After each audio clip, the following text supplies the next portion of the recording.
welcome back to Champion the Passion, a weekly pro wrestling podcast where we inspire you to champion your passions and celebrate the joy in what you love. I'm your host. My name is Victoria Daisy, and today we're going to be recapping everything that happened last night on Friday Night Smackdown. But before we dive deeper, don't forget to leave a 5-star review if you enjoyed. Follow me at It's Victoria Daisy across all social platforms, and follow Champion the Passion across all streaming platforms. But let's dive right into the opening segment because we opened with the Bloodline 3.0.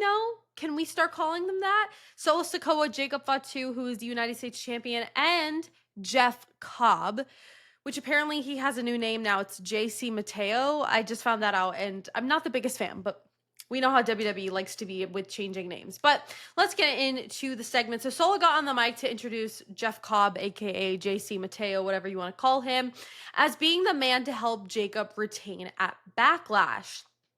Then Solo said that when Cody Rhodes beat Roman Reigns for the title, he lost everything.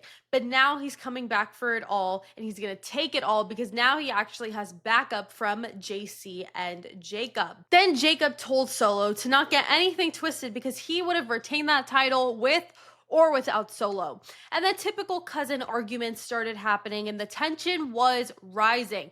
And I just have to say, Solo is such a provoking gaslighter. It's honestly hysterical. And then LA Knight interrupted before anything could really happen.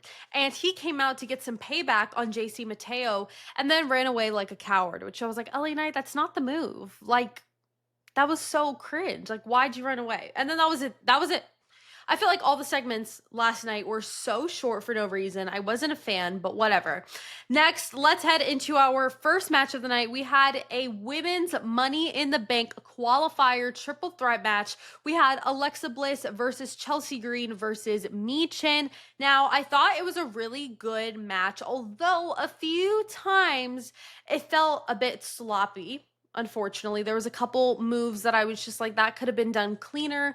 But for the most part, it was pretty good. And seeing Chelsea and Alexa's dynamic was really fun since, we've never seen that before. And, I just thought that they worked really well together. And Michin, on the other hand, also had some really good spots too that I really felt added to the whole match. And, in the end, Alexa Bliss won and is now advancing to the Women's Money in the Bank ladder match June 7th. It is going to be so good. And I'm so happy that she's the first woman to be qualified for the Money in the Bank. And I honestly think she's going to be a top favorite for it. I really hope she could win it. If she does, she'll be the first ever woman to win a Money in the Bank briefcase twice. So I would love to see her make some history there. And then also I feel like she could have a really fun run with it and then eventually cash in on maybe Tiffany or Io. But if she's on SmackDown, then Tiffany. And so I think that would be a really fun matchup to see at some point. But then the next match we had was Fraium versus DIY. Now, you guys know how much I love the SmackDown men's tag team division. So this match for me was so much fun. And I loved seeing both teams work so well together and truly create magic in the ring. Now, there were so many spots that were so entertaining, and it truly left no room for boredom. And in the end, Fraium won, which I was shocked by. But hey, I'm here for it. I'm not complaining. You guys know I love DIY, but I also really love Fraium. And they're continuing to build them up to be big stars, just like how they did when the Motor City Machine Guns came in, and now they're these big stars, and they're doing it now with Fraium, and I love that. But DIY got a bit angry after losing that match to Fraium, and they attacked them, but it didn't last for long because, speak of them, say their name, and they appear, Nacho Hendry. The Motor City Machine Guns came out for the save, and then they kind of all just went at it. But Fraium now has allies in the Motor City Machine Guns, so that should be very interesting for the future. The following match is a rematch, actually, from last week. We had Aleister Black versus Carmelo Hayes. Now, I really hope we don't get another Carmelo and Andrade situation like we did last fall, where we get the same match 7 times and it lasts for like 5 months. I hated that. And it was so funny that I say last fall/summer. I went to a couple shows last fall and I saw this match at least 3 times. It was so bad. I saw it on a SmackDown. I saw it twice at a house show. It was just so bad. So besides that concern, it was a really good match. And I think both of those wrestlers have very similar styles, which I think creates something kind of unique in the ring, and I think it's like really fun to see, and I really do enjoy it. In the end, though, Carmelo Hayes won because he is him. After that, we had a Drew McIntyre promo. He said that the only reason Damian Priest is relevant is because he stayed in the Drew McIntyre vortex. He said Damian is jealous because Drew is better than him in every single way. Then he said, quote, only one man will walk out of the cage next Saturday at Saturday night's main event, and I can guarantee it won't be you. And it was a very short promo. That was it. I know. I was shocked too. I couldn't believe that Drew McIntyre, out of all people, would have that short of a promo, but it happened. It kind of felt like they just squeezed it in, which I wasn't a huge fan of, but you know what? It's fine. And I just have to say, though, also, I really wish Damian Priest would have come out. I think that would have added a lot more to the segment, even if it was still that short. Adding just maybe 2 more minutes just to have Damian come out and maybe exchange some words and see kind of where we're at with this a little bit more. That would have been a little more beneficial in my eyes. But you know what? It is what it is. They did what they thought was best. And so now we're going to have a steel cage match at Saturday night's main event, May 24th, between Damian Priest and Drew McIntyre. But let's move over to the men's side of the Money in the Bank ladder match. So we had a men's triple threat Money in the Bank qualifier match. It's a whole mouthful, I swear. We had Solo Sikoa versus Jimmy Uso versus Rey Fenix. I almost said Rey Mysterio.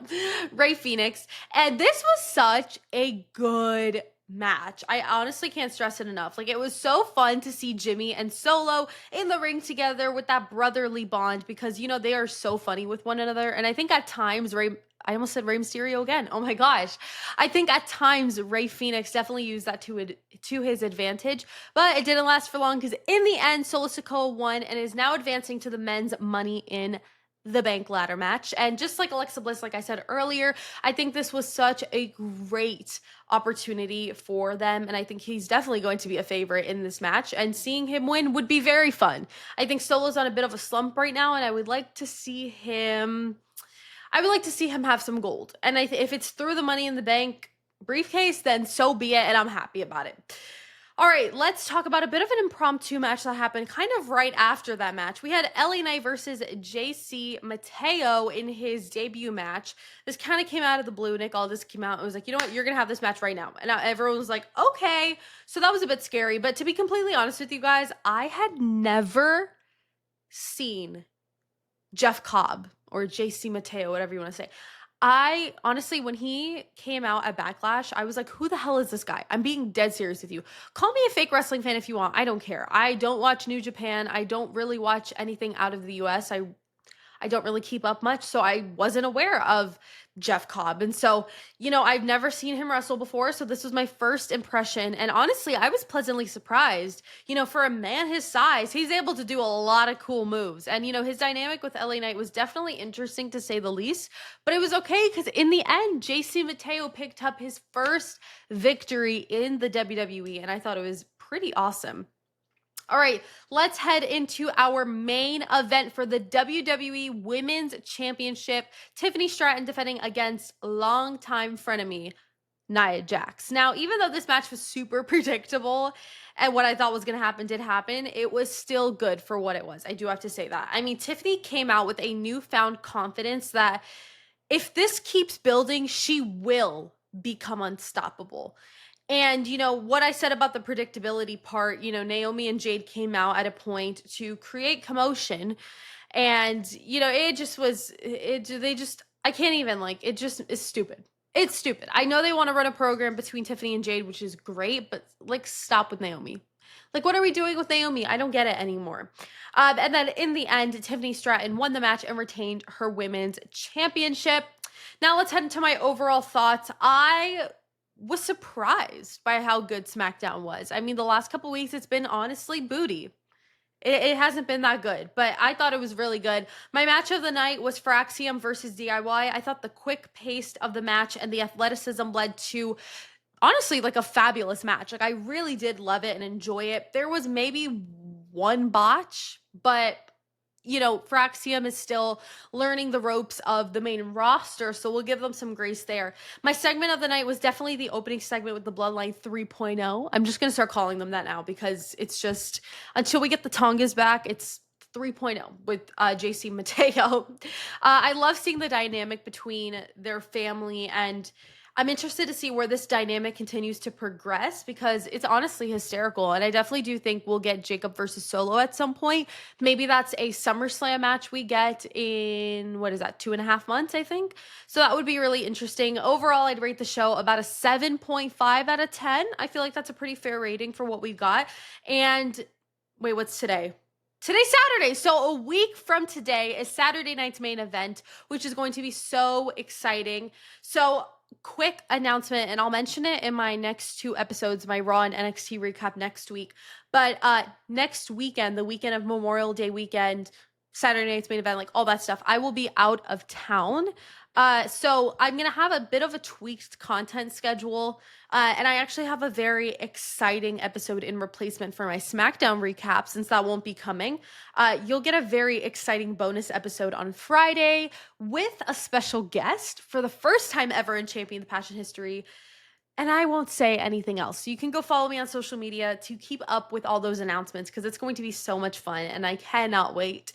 But yeah, and then Money in the Bank is June 7th. So we are on the road to Money in the Bank. We're going to get qualifier matches the next couple weeks. And then obviously we'll wrap up whatever's going on with Saturday night's main event next week if there's any final match announcements and all that fun jazz. But thank you guys so much for watching and listening to this episode of Champion the Passion. Don't forget to leave a 5-star review if you enjoyed. Follow me at It's Victoria Daisy across all social platforms and follow Champion the Passion across all streaming platforms. Don't forget to champion your passions and celebrate the joy of what you love. And I'll see you guys in the next episode. Bye.